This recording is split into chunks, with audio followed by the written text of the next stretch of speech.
زبور کی کتاب، اس کا نامہ باب۔ میں اپنے پورے دل سے خداوند کی شکر گزاری کروں گا، میں تیرے سب عجیب کاموں کا بیان کروں گا۔ میں تجھ میں خوشی مناؤں گا اور مسرور ہوں گا، اے حق تعالیٰ میں تیری ستائش کروں گا۔ جب میرے دشمن میرے پیچھے ہٹتے ہیں تو تیری حضوری کے سبب سے لغزش کھاتے اور ہلاک ہو جاتے ہیں، کیونکہ تو نے میرے حق کی اور میرے معاملہ کی تائید کی ہے۔ تو نے تخت پر بیٹھ کر صداقت سے انصاف کیا۔ تو نے قوموں کو جھڑکا، تو نے شریروں کو ہلاک کیا ہے، تو نے ان کا نام عبدالآباد کے لیے مٹا ڈالا ہے۔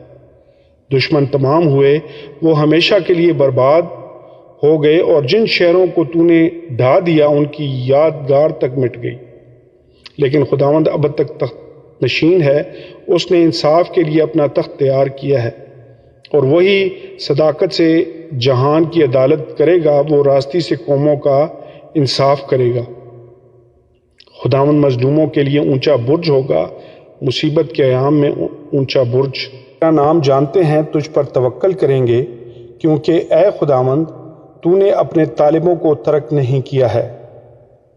خداوند کی ستائش کرو جو صیون میں رہتا ہے، لوگوں کے درمیان اس کے کاموں کا بیان کرو، کیونکہ خون کی پرسش کرنے والا ان کو یاد رکھتا ہے، وہ غریبوں کی فریاد کو نہیں بھولتا۔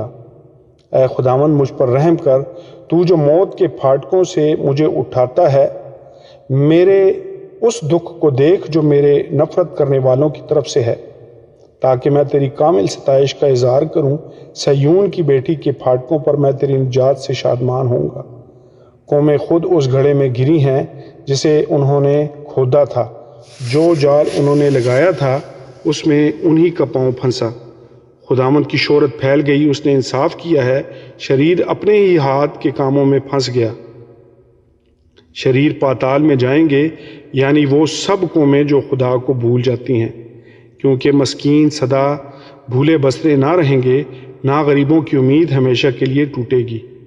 اٹھ اے خداوند، انسان غالب نہ ہونے پائے، قوموں کی عدالت تیرے حضور ہو۔ اے خداوند ان کو خوف دلا، قومیں اپنے آپ کو بشر ہی جانے۔ خداوند کے پاک کلام کے پڑھے اور سن جانے تو اس کے پاس برکت ہو۔ آمین۔